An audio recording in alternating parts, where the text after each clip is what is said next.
प्रेम कहानी एक फौजी की। यह कहानी है एक फौजी के प्रेम की, जिसे जानकर आपकी भी नज़र में उस फौजी के लिए सम्मान बढ़ जाएगा।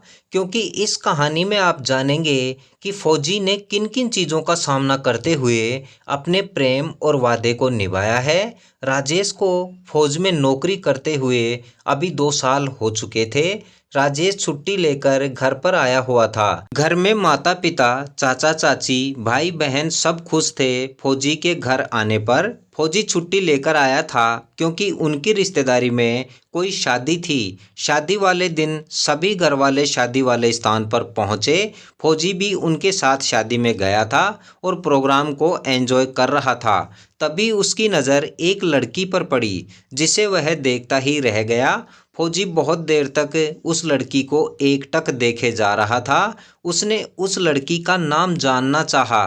तभी पीछे से किसी ने आवाज़ लगाई, पूजा। तो लड़की ने पलटकर जवाब दिया, हाँ बोलो। तो राजेश को यकीन हो गया था कि उसका नाम पूजा है। पूजा एक चेयर पर बैठी हुई थी, तो फौजी भी उसकी बगल वाली चेयर पर जाकर बैठ गया। उसने थोड़ी देर रुककर लड़की को हेलो कहा और धीरे धीरे लड़की से बातें करना शुरू कर दिया। फौजी उस लड़की पर पूरी तरह से मोहित हो चुका था। लड़की भी फौजी की किसी किसी बात का जवाब दे रही थी। अब फौजी ने उससे ज़्यादा बातें करना शुरू कर दिया था। उसने लड़की से अपना परिचय फौजी बताकर ही करवाया था। अब लड़की भी फौजी से ठीक तरह से बातें करने लगी थी। फौजी ने लड़की से बातों ही बातों में अपने मोबाइल नंबर शेयर कर दिए और लड़की से भी उसके मोबाइल नंबर ले लिए थे। शादी का प्रोग्राम होने के बाद सभी घर पर आ गए थे। फौजी का मन अब बिल्कुल बेचैन था। वह तो अब भी उस लड़की पूजा के ख्यालों में ही खोया था। फौजी ने उसे फ़ोन करना चाहा, मगर किसी काम की वजह से वह बात नहीं कर सका। लेकिन उसने तो पूजा से बात करने के लिए मन में एक अजीब सी बेचैनी पाल ली थी। उसने लड़की से बात की तथा इसके बाद वह रोज़ रोज़ उस लड़की से बातें करने लगा। फौजी को भी पूजा से बात करना बहुत ही अच्छा लगता था। एक दिन उसने पूजा से बात की और कहा, पूजा, मैं तुमसे बहुत प्यार करने लगा हूँ और तुमसे शादी भी करना चाहता हूँ। तो लड़की ने कोई भी जवाब नहीं दिया। तो फौजी ने पूजा से बड़े बड़े वादे कर डाले, जैसे सभी आशिक करते हैं। तथा फौजी और पूजा को बात करते करते काफ़ी दिन हो चुके थे। तो फौजी ने पूजा से शादी करने की जिद की, मगर पूजा ने कहा कि मैं इसके लिए तैयार नहीं हूँ। पहले आप मेरे घर आइए, फिर बैठकर बात करेंगे। तो फौजी ने पूजा के घर जाने की मन में सोची और 1-2 दिन बाद ही राजेश फौजी मन बनाकर पूजा के घर पूजा से मिलने के लिए निकल पड़ा और पूजा के घर पहुंच गया। वहां पहुंचकर देखा कि पूजा अब भी एक चेयर पर बैठी थी और अपने घर वालों से बातें कर रही थी। और वहां जाकर फौजी ने देखा कि पूजा बहुत देर से चेयर पर ही बैठी थी और चेयर पर बैठी रहने के बारे में फौजी ने पूछा तो फौजी के रोंगटे खड़े हो गए, क्योंकि पूजा दोनों पैरों से विकलांग थी। राजेश फौजी सोचने लगा कि यह क्या हो गया, मैंने तो बहुत गलत फैसला ले लिया। तो पूजा की आवाज़ आई, राजेश आप वापस चले जाइए, मैं आपके काबिल नहीं हूँ। मेरी किस्मत में ही तुम्हारी होना नहीं लिखा है और इसलिए मैं आपको बार बार मिल कर के यह सच्चाई बताना चाहती थी। राजेश के पास उसके इन्हीं सवालों का कोई भी जवाब नहीं था।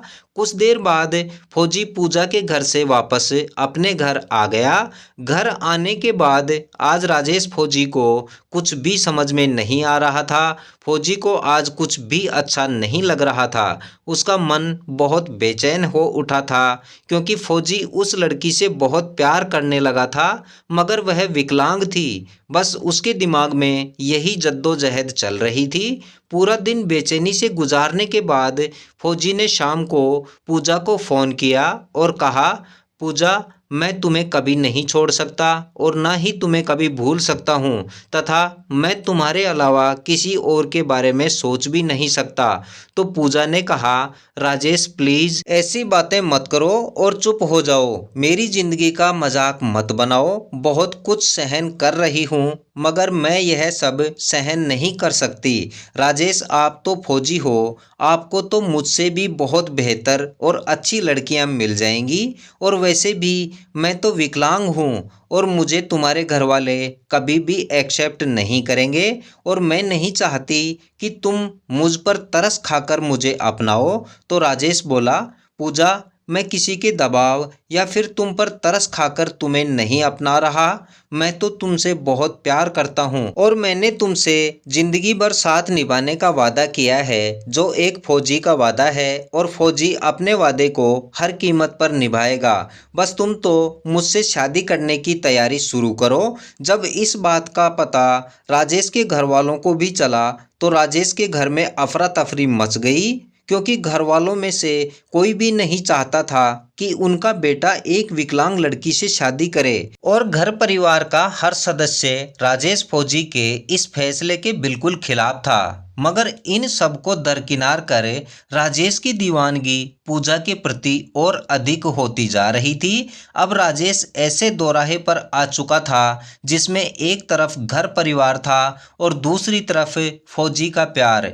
और इसी को सोच सोच कर राजेश फौजी तनावग्रस्त होने लगा था, तथा उसको अब पूरा यकीन हो चुका था कि उसे या तो अपने प्यार की कुर्बानी देनी पड़ेगी या फिर घर परिवार की कुर्बानी देनी होगी। बहुत सोचने के बाद राजेश ने फैसला ले लिया था कि वह अपने प्यार को अपनाएगा और एक फौजी का किया हुआ वादा भी निभाएगा। और उसने पूजा से कोर्ट में शादी करने का फैसला ले लिया था। जब इस बात की भनक राजेश के घर वालों को लगी तो सब ने फौजी को खूब समझाया। घर परिवार, मान मर्यादा, समाज सभी की दुहाई देने लगे। राजेश फौजी की माँ बोली, बेटा तुम यह बहुत गलत कर रहे हो। समाज में हमारी क्या इज्जत रह जाएगी। तुम्हारे पापा को कितनी शर्मिंदगी सहन करनी पड़ेगी। ताने मारेंगे लोग और वह भी विकलांग लड़की है, तुम्हारे लिए जिंदगी भर बोझ बन जाएगी। इसलिए बेटा तुम अपनी जिद छोड़ दो। तुझे उससे भी बहुत अच्छी और सुंदर लड़कियां मिल जाएंगी। और तुम्हारे इस फैसले से परिवार का कोई भी सदस्य खुश नहीं है। मगर फौजी ने इन सवालों का कोई भी जवाब नहीं दिया। और अब फौजी की छुट्टियां भी खत्म हो चुकी थी और वह वापस अपनी ड्यूटी पर चला गया। मगर उसने जाने से पहले पूजा से मिलकर कहा कि मैं अब की बार छुट्टी पर आऊँगा तो तुमसे शादी करूँगा, तुम तैयार रहना। और ड्यूटी से फ्री होने के बाद भी राजेश फौजी रोजाना पूजा से खूब बातें किया करता था, तथा अब फौजी भी पूजा से दूर जाकर पूजा को और भी अधिक चाहने लगा था। तथा इसके कुछ महीनों बाद राजेश छुट्टी पर वापस घर आ रहा था और उसने इसकी जानकारी पूजा को भी दे दी थी कि मैं इतने दिन के बाद आकर तुमसे शादी करूंगा। फौजी घर वापस आया और इसके 1 से 2 दिन के बाद ही उसने कोर्ट में जाकर पूजा से शादी कर एक फौजी का वादा निभाया और अपने प्यार को अपनी जिंदगी बना ली। इस शादी को देखकर कोर्ट में अधिकारी भी हैरान थे और राजेश फौजी की बहुत तारीफें भी कर रहे थे, तथा वहां के कई कर्मचारियों ने राजेश के इस फैसले के लिए राजेश की बहुत तारीफ करने के साथ ही राजेश को गले लगाकर मुबारकबाद भी दी, क्योंकि उसने आज एक विकलांग लड़की से घर परिवार के खिलाफ होकर भी शादी करके एक मिसाल कायम की थी। पूजा खुश थी क्योंकि आज उसे अपना प्यार राजेश फौजी जीवन साथी के रूप में मिल गया था, तथा पूजा और राजेश खुशी खुशी एक दूसरे को अपनाकर कोर्ट से बाहर आ गए। यही थी आज की कहानी, फौजी की प्रेम कहानी। इस कहानी से सीख मिलती है कि यदि प्यार और भावनाएं सच्ची हों तो व्यक्ति बड़े से बड़े फैसले भी आसानी से कर पाता है। साथ ही सच्चे प्यार में हीनता या अधिकता मायने नहीं रखती।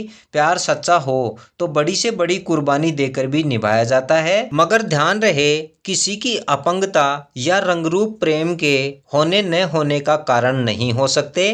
प्रेम तो मन की भावनाओं से होता है। साथ ही राजेश फौजी जैसे व्यक्तियों को हमेशा सम्मानपूर्वक दृष्टि से देखना चाहिए, जो अपने वादे के लिए और अपने सच्चे प्रेम के लिए अपना सब कुछ कुर्बान कर एक विकलांग लड़की को अपना सकता है। राजेश फौजी के इस कार्य की जितनी प्रशंसा की जाए उतनी कम है, क्योंकि उसने तो निस्वार्थ प्रेम किया था, जिसने उसे अपनाया भी और निभाया भी। उम्मीद है यह कहानी आपको पसंद आई होगी, और इस चैनल पर आप नए हैं तो चैनल को ज़रूर सब्सक्राइब कर लें तथा इस कहानी के बारे में अपनी राय कमेंट कर ज़रूर दें। और इस कहानी में अंत तक हमारे साथ बने रहने के लिए आप सभी का बहुत बहुत धन्यवाद।